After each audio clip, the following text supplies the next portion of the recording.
আসসালামু আলাইকুম। আজকে এলাম একটি নতুন রেসিপি নিয়ে। রেসিপিটি হলো গরুর মাংসের ভর্তা। এটি যদি থাকে তাহলে ভাত একটু বেশিই লাগবে। তো চলুন শুরু করা যাক।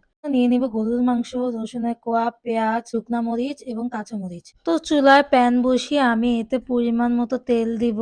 আর আমি এতে গরুর মাংসগুলো দিয়ে দিব। গরুর মাংসের মধ্যে আমি পরিমাণ মতো লবণ দিয়ে ভালো করে ভাজতে থাকবো।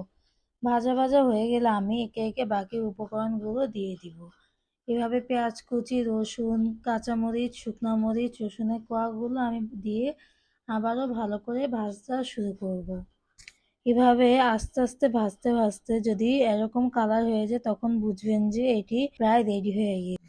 এখন ভাজা হয়ে গিয়েছে। এখন আমি সেই ভাজাগুলোকে এই শিলপাটায় দিয়ে দিব। শিলপাটায় দিয়ে আমি এগুলোকে বেটে নেব ভালো করে, যাতে কোনো কিছু আস্থা রয়ে না যায়। এভাবে করে আমি ভালো করে বেটে নিচ্ছি।